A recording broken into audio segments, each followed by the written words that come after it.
Johannes Vermeer was a painter of light. He lived and worked in Delft, in the heart of the Netherlands.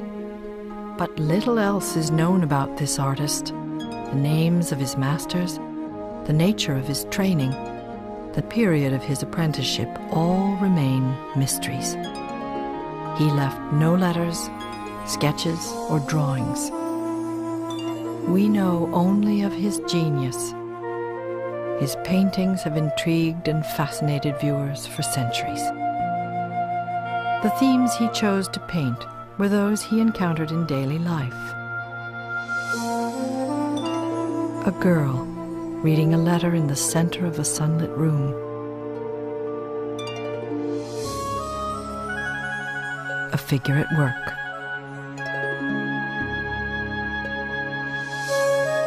A woman pouring milk. A girl in a red hat, her lips parted, her eyes lit with expectation, looking at us. What is it that draws us in?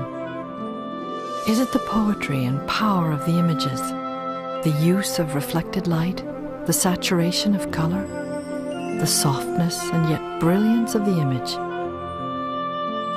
Or the sense of timelessness, its mystery and meaning?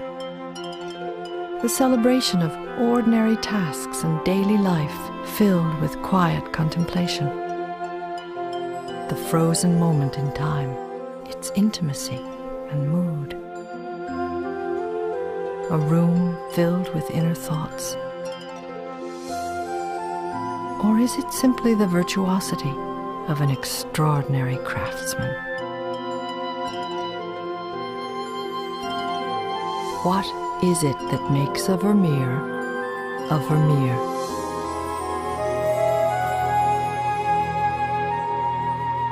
There's a greater sense of light, I think, in Vermeer's painting than there is in anybody else's. And the light bathes the room. It lights on the figures. The figures seem to glow. Some of them seem to have a light almost within themselves. And there is this brilliant, brilliant use of light that nearly always comes through a window, which is on one side of the scene. One of the fascinating things I noticed is that you never see the outside. You never see a tree through the window. You only see the light coming through. But it is this light that is incredible. His use of this light playing on the various textures that he wants to portray, which have all their different meanings. The supreme quality of Vermeer's light is the daylight effect. The clear daylight effect is extraordinary. Daylight permeates his shadows. And you see that so beautifully in The Milkmaid.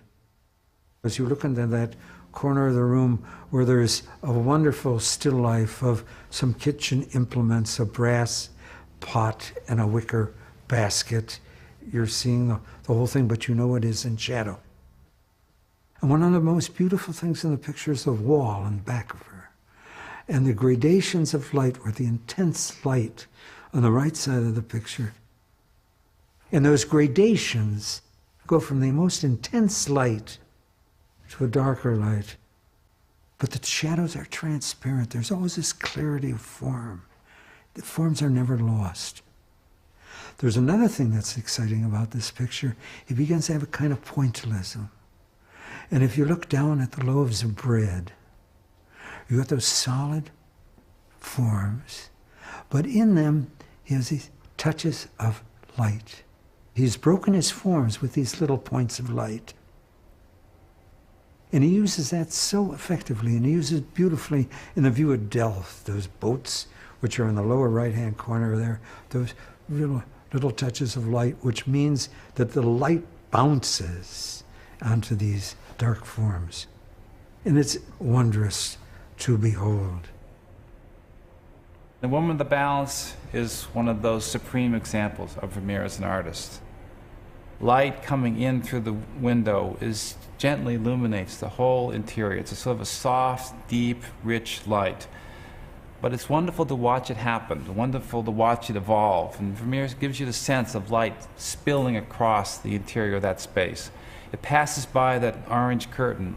You can see how The light goes from behind that curtain, hits the wall directly, the gray of the wall, and then it passes through the thickest part of the curtain, and it's a deep, dark shadow at that point.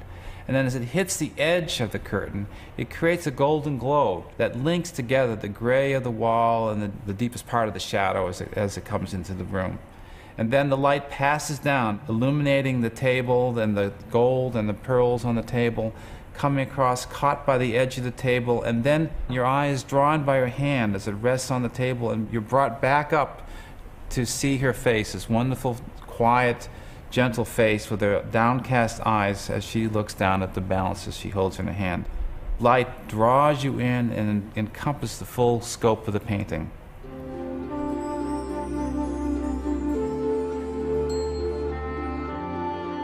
Harnessing light is central to the power of Vermeer. He transformed paint into light in the most brilliant and mesmerizing way.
He seduces us very quickly, Vermeer does. There's a magical quality to his work, beautiful, it's simple. But that's very deceptive. He's concentrating all the time. He adjusts reality. If you look at the art of painting, there's an artist at an easel, we see him from the back, and he's painting a woman, and she really represents history. And there's a map in the background, and the foreground is set so beautifully with the great carpet and the wonderful chandelier. All those details are ravishing. But where is the right leg of the easel?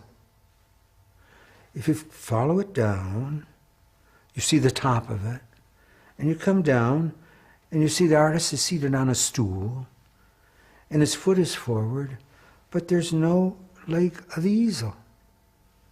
So where's that leg? If you look in that area where his leg is forward and there are the two legs of the stool, if the leg of the easel came down there, it would confound that whole area.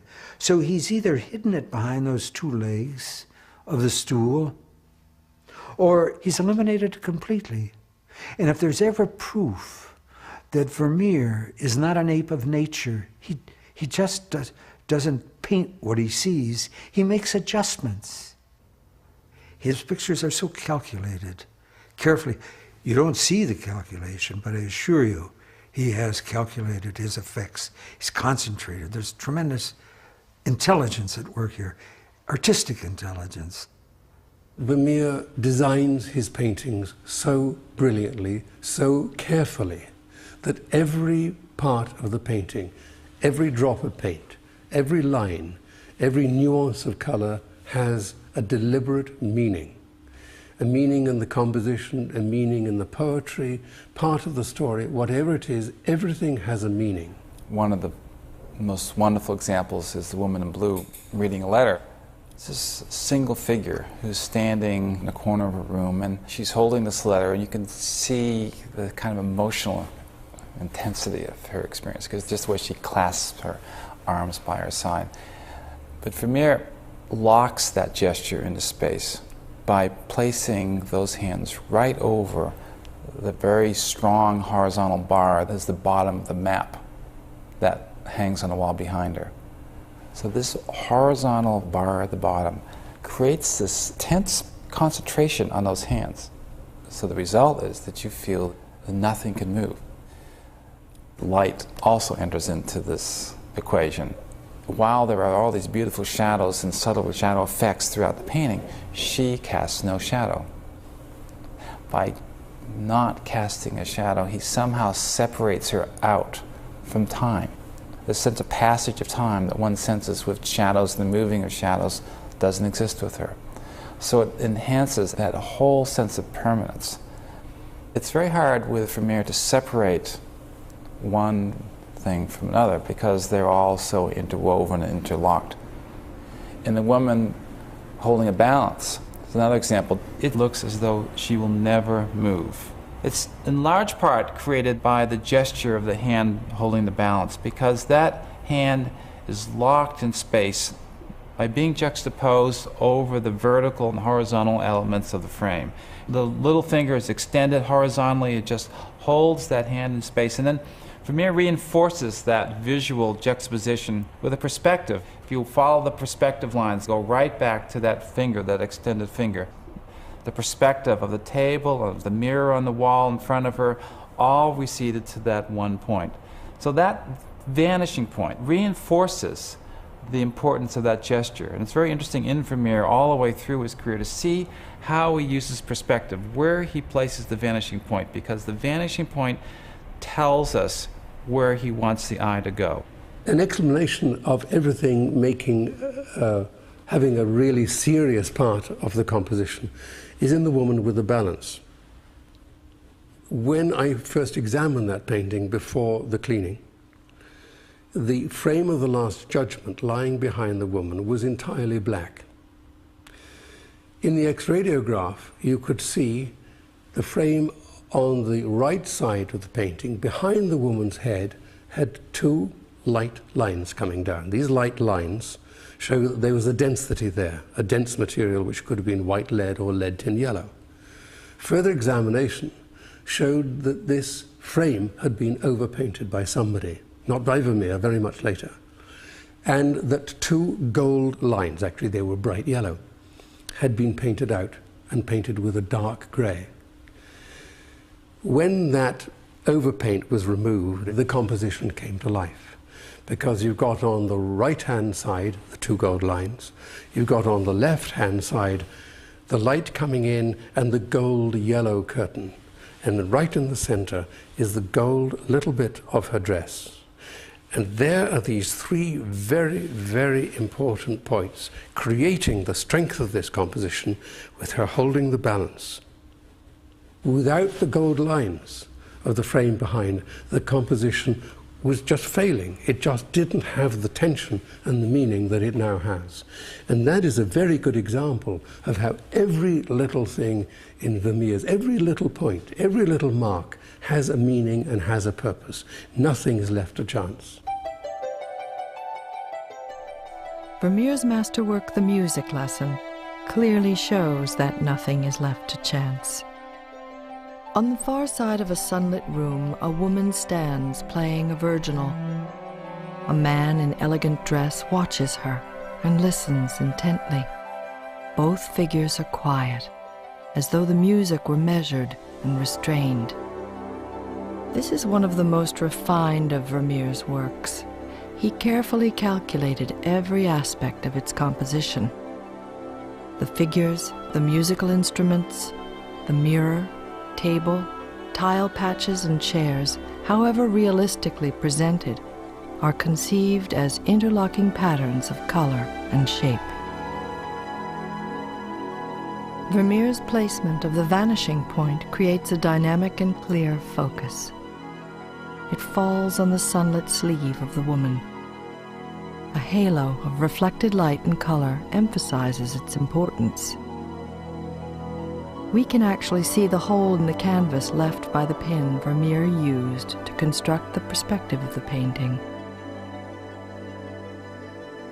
The power of this work grows out of Vermeer's use of linear perspective.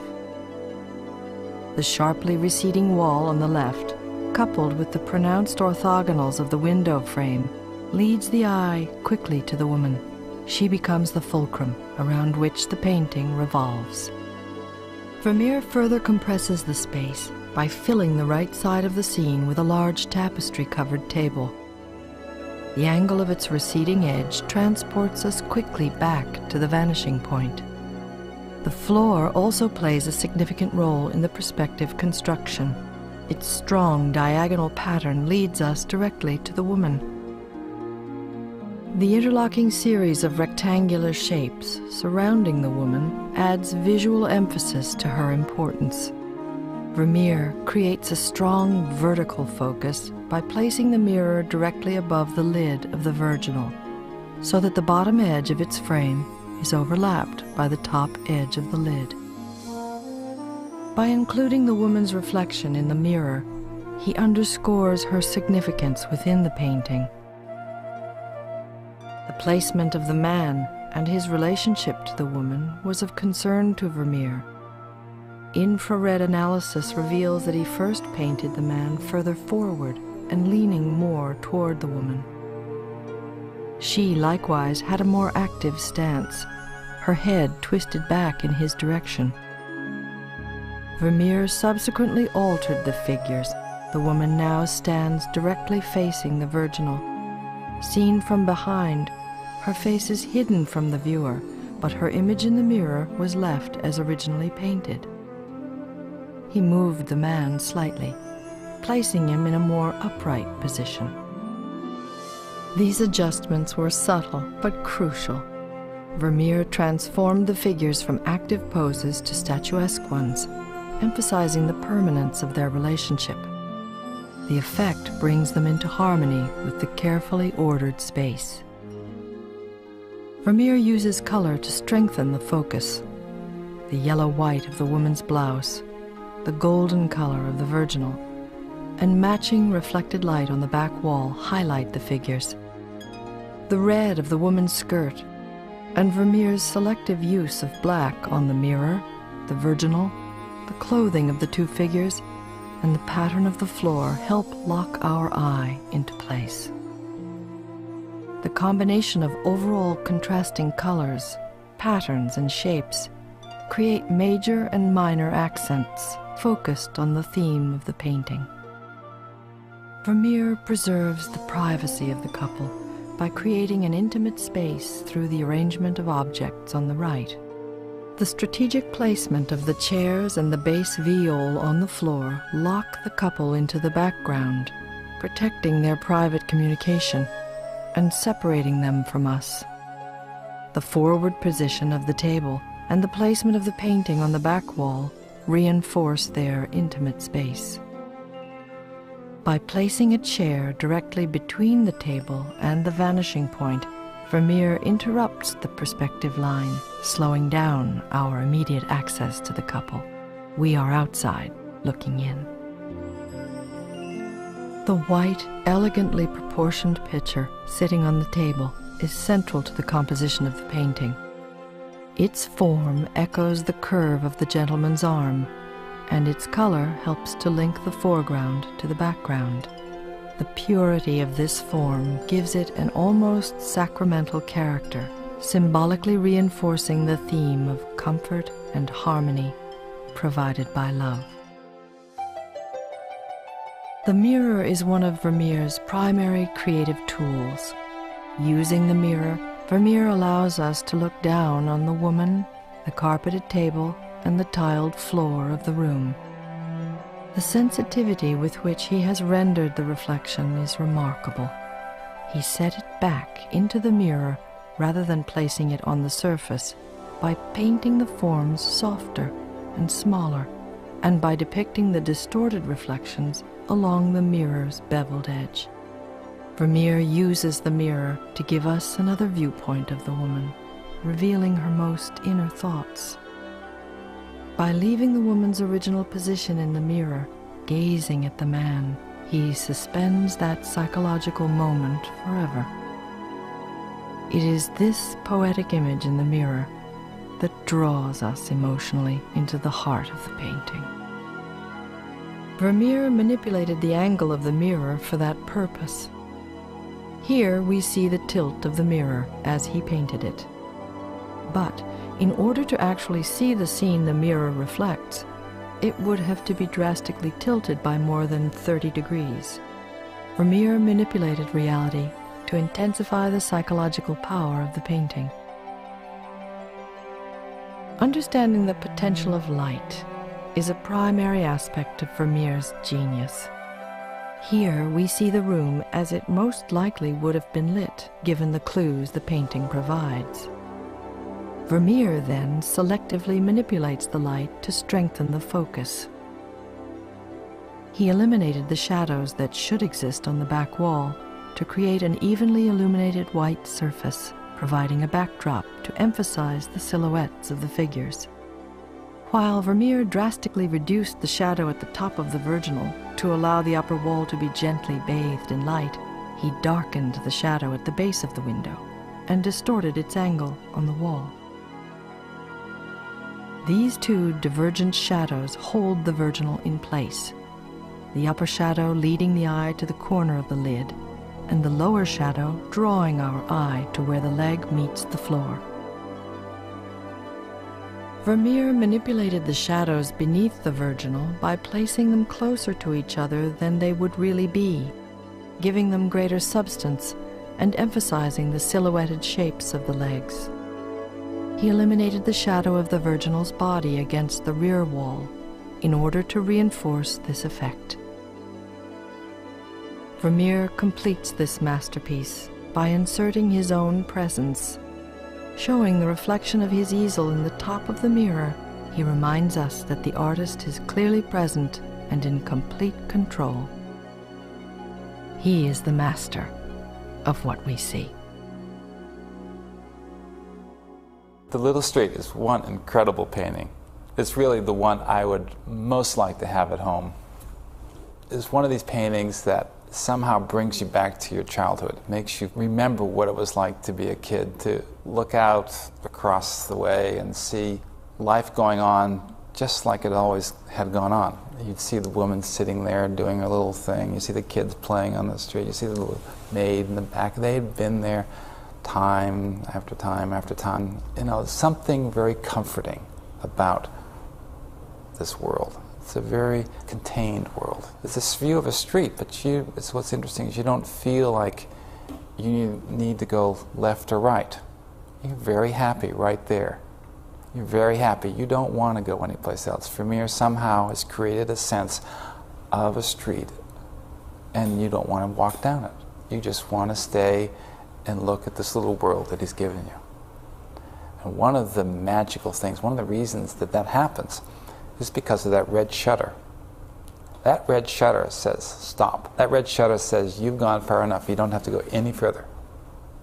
So that red shutter is really important to blocking, limiting, to giving that sense of comfort in that world he's created. To the left of the door, you see that there's not nearly enough space for the shutters on the two windows to the left to completely open. So Vermeer has actually adjusted the architecture of the building, widened the space between the window on the far right and the door to allow that shutter to open flat, because he needed that red there. He knew he needed that red flat against the wall in order to complete that composition. So there is a wonderful example of color being used for compositional purposes. He's a colorist from the word go. From the very beginning, he's a great colorist.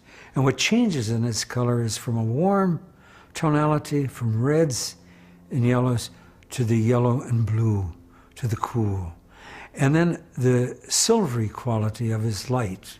And I don't think he divorced the light from the color. It's all of a piece. He can get the sheen and the texture in a magical way. Vermeer does this. You paint satin, it really looks like satin, crisp. You can almost hear it. And the pile of a rug, or the bread, the crustiness of a bread, the color is doing that. Or the water in the view of Delft, the viscous water. fabulous. Or the color of the clouds. And mind you, that vault in the view of Delft, that sky, is just unbelievable. You know, you say that Vermeer copies nature. Nonsense. Those clouds, he organized those clouds. Clouds aren't that way. Clouds don't stand still for a landscape painter. He has to figure out, how am I going to arrange them? And he keeps them horizontal. So you have a sense of the great vault, and then of the heavens, and then it goes back to the horizon. And he's doing that all with color. His color is intense. He can use one color next door to another with the most brilliant intensity. There's a great example in The Girl with the Red Hat, where she is wearing this beautiful blue costume. And the highlights, instead of being lighter blue, which is what you would expect, are yellow, which is opposite to blue, and therefore creates this shimmer. And this nobody else does this. It is absolutely extraordinary. And that painting is a brilliant display of color. She's sitting against this rich woven tapestry, marvelous interweaving of these shapes, all of which are brilliantly placed. Not one has a little thing out of place. They all play a part in getting this fabulous sense of this moment, of this girl turning towards you, catching the light on her face and in her hat. And it's a brilliant, brilliant piece of observation and translation of that into this painting. When you're able to hold The Girl with the Red Hat in your hands, that is a very special feeling. And in doing that, you really sense the artist at work. There's a whole different relationship that you have at that time. Little things that are hard to pick up in the gallery. For example, Vermeer gives this radiance of her vision with a little turquoise highlight that he puts in her eye, and this wonderful pink highlight in the mouth. It's little accents like that that just make it come alive and have this kind of vivid quality. Vermeer works in glazes, very thin glazes, and the blues in particular are very thinly painted. He uses natural ultramarine, which is a wonderful, pure pigment. He prepared that area of the blue robe with a reddish-brown underpainting, and that gives a certain warmth to the blue. So when he paints it very thinly, you have this warm glow that comes to the background. So it's not just a cool blue, it has this inner warmth that ties it into the red of the hat and the orange of the cheeks, and the whole humanity of the image comes across through that means. And he uses his material and his techniques to enhance the emotional and psychological qualities of his work. The Girl with the Red Hat is a sensuous painting. It is intimate and immediate. She communicates directly with us. Vermeer's use of color drives the emotional power of this painting. He sets the figure against the muted tones of a tapestry, concentrating color on the flame red of her hat and the lushness of her blue robe. Vermeer established an ochre base for the background of the painting. The soft tones of the tapestry elegantly emerge from that color. The lion head finials define the foreground and place the figure in space. Quick, strong strokes suggest the basic contours and structure of the heads. Using reddish-brown color for the base of the robe, Vermeer covered it with deep blue to establish its form. The brown bleeds through, and the combination of colors creates an extraordinary sense of warmth. He applied a delicate blue glaze to define the folds of the fabric. His use of thinly painted glazes creates depth, and the addition of ice blue highlights provides a shimmering quality. The face is established first in shadow. Vermeer used an opaque, deep red-orange paint as the underground for the hat. The red is an intensely warm and active color. It heightens the immediacy of the girl's gaze. A succession of semi-transparent strokes of light red and orange creates the feathery appearance of the hat. Vermeer demonstrates his sensitivity to the effects of reflected light by placing a dark purple hue on the underside of the hat. He subtly casts an orange-red reflection across the girl's face to accentuate the effect the red has on the viewer. He then uses green, the complementary color of red, to create the shadows on the face, enhancing both colors. Vermeer paints the cravat in a brilliant white. After laying the white down, he scraped away some of the paint to create definition. The white in the center of the composition cradles the face and focuses attention on her expression.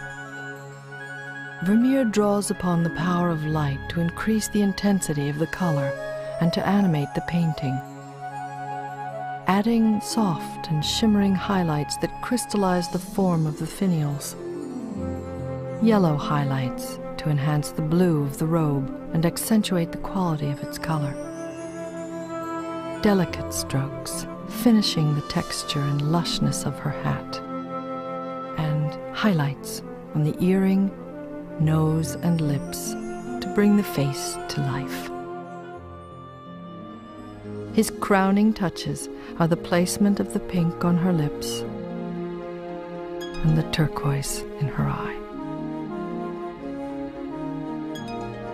Vermeer's extraordinary use of color encourages a dialogue between the viewer and the girl and enhances the sense of poetry that flows throughout his paintings.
Vermeer was trying to emulate effects that he would have seen in an optical device called a camera obscura. Some of those qualities of this immediacy of looking out of this more momentary character of this painting may in fact be partially explained by the inspiration of the camera obscura. Now, he didn't really paint from a camera obscura. He certainly didn't copy the camera obscura, but it was a way of seeing, it was a way of enriching the way he saw that he then would apply and create and adapt in paintings such as this.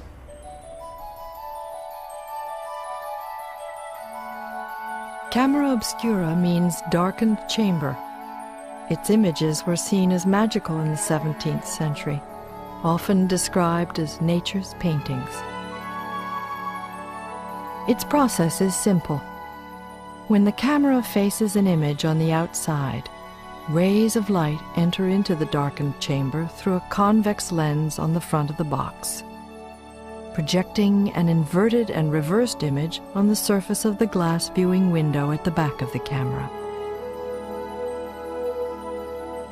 The image contains optical effects, such as diffused or soft highlights.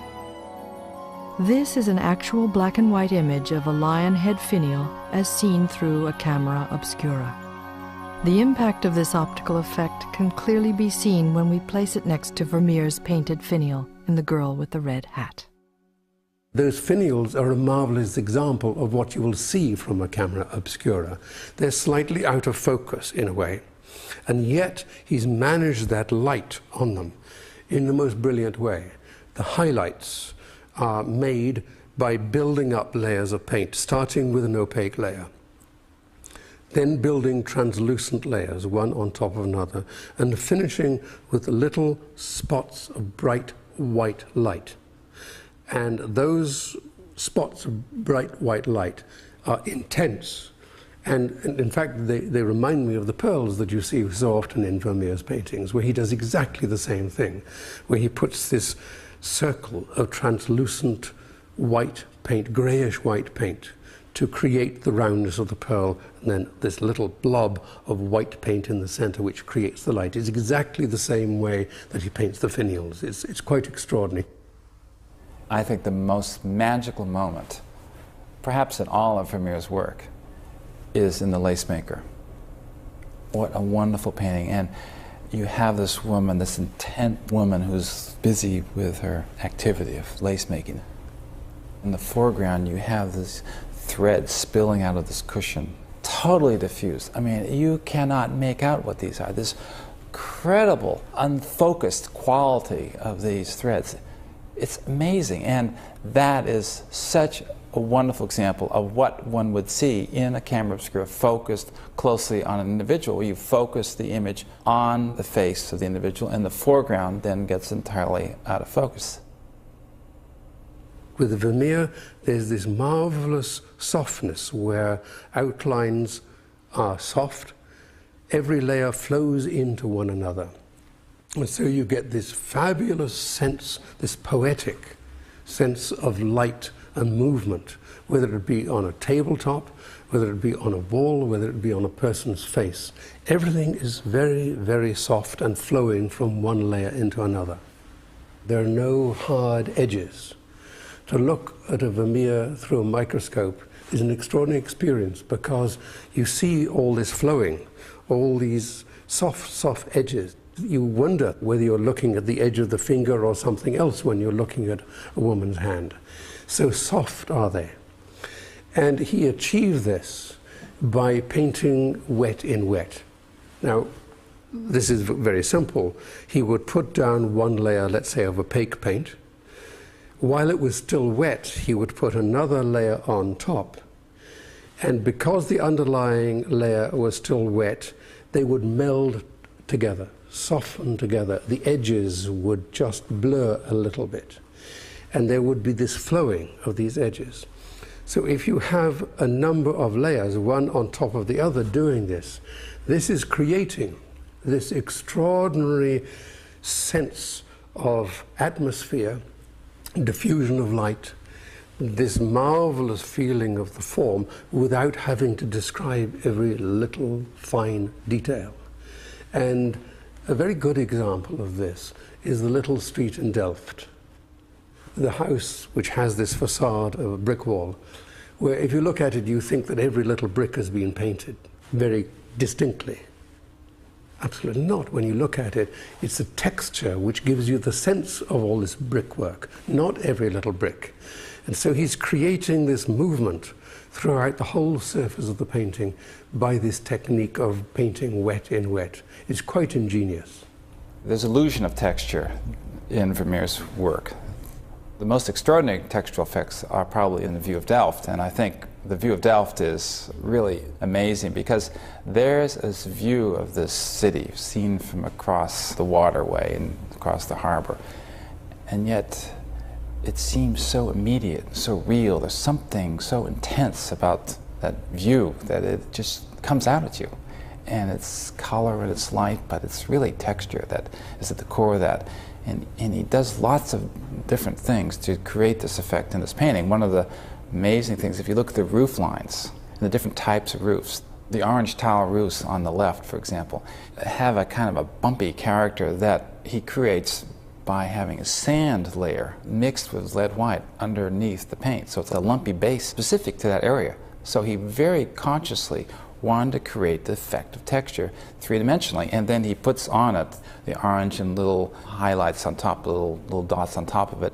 Then when it comes to the boats, this wonderful feeling of light flickering off the water onto the sides of the boats that he does without any three-dimensional texture, but with all this handling of paint with these various diffuse layers, these little circles, these diffuse highlights, and then opaque highlights on top of it. Very interweaving of thin and thick and thin and thick. It's different in different parts of the painting, but it's all to serve a certain effect. It's really interesting to photograph it from here because everything always seems out of focus. It's one of these strangest things. And even restorers have been bothered by this. And this painting, The Woman Writing a Letter, is a wonderful example where when we brought it into restoration, the arm was in fact quite precise in definition, and we discovered that in fact the restorer had made a contour line along that arm to make it defined in space, sort of losing the whole quality of light that Vermeer was creating. That is so unlike Vermeer. Vermeer did not create hard edges. They were all soft. And this repaint was quite clearly much later than Vermeer.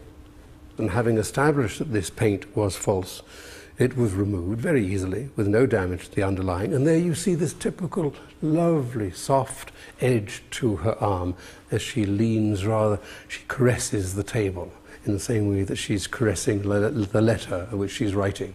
It is the most intimate, quiet painting.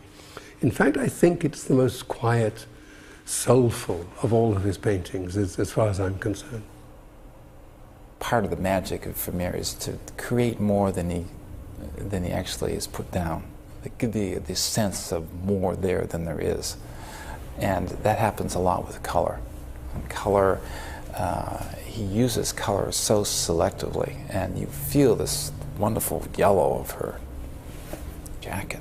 But when you look at it carefully, you see, in fact, that there's very little yellow there. It's only in those highlights where the light is hitting the form that he's actually using the lead tin yellow to give that focus. For the rest, it's really done in ochres. It's very subtle, very understated. This is something that he does throughout his career. It's this suggestion of form, suggestion of color, suggestion of space, done with the most minimum of means. The suggestion of narrative, suggestion of emotional energy. The feeling of mood is just the hints of these things. So what happens then is that we complete them. He leaves lots of room for us to enter into these scenes and for us to become part of the whole experience, to create it, to fulfill it, to finish it in our own individual ways. Vermeer is a man of great dignity, and we see it in his mature works in a beautiful way. The servants are as dignified as the mistress of the household. And the milkmaid is, to me, a masterwork, and it's a serving woman that he's representing there. It's not the dignity of humankind, because it doesn't embrace all of him, but it's the dignity of women. I love it, and I love women. There's this wonderful sense of this love of women, which comes through on every occasion. None of his women are hard. None of them are angry in any way. They're all concerned with fairly daily occupations, very gentle, very warm occupations that he seemed to enjoy. To me, one of the most moving pictures, most poetic pictures by Vermeer is a painting in Berlin of a woman putting on a necklace. And that gesture of a woman doing nothing but just about to clasp the pearl necklace, that's something no writer can do. You can only see a woman put on a necklace. But to have captured that moment, that to me is one of the most beautiful things that Vermeer ever created. It's the life of women that he's painting. Men don't come in very often. But women reading a letter, women writing a letter, women delivering a letter, this quiet existence of women. That's much of the poetry of Vermeer. What makes a Vermeer a Vermeer? That's a very difficult question. I've been worrying about that question for about 60 years.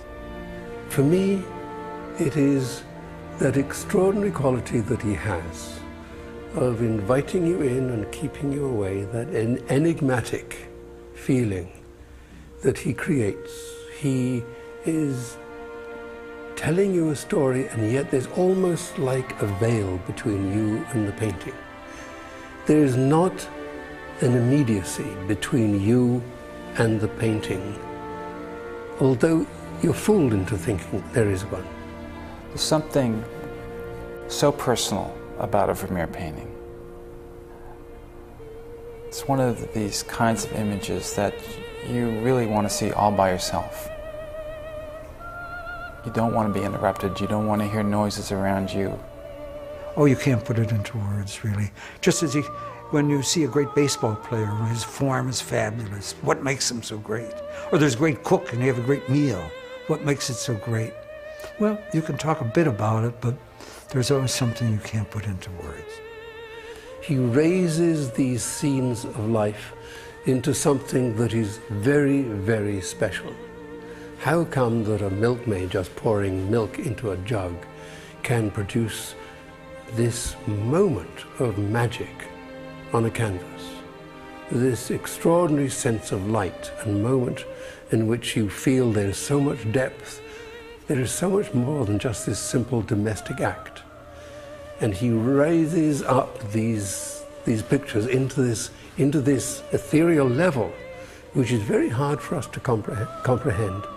And he really is a genius at making these scenes quite magical and quite mysterious. At the same time, it's so universal. There's something about that image that is meaningful to all of humanity. There's truths, there are underlying truths, there are fundamental truths about human existence. There are a sense of harmony, of life, the relationship of man and nature, the joy of life, the sense of possibility in such an understated and subtle way that you just come back to it over and over again and just feel enriched by the experience.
What makes a Vermeer a Vermeer?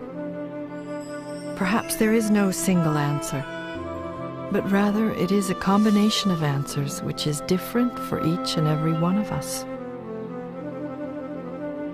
This is at the very heart of what seeing is all about.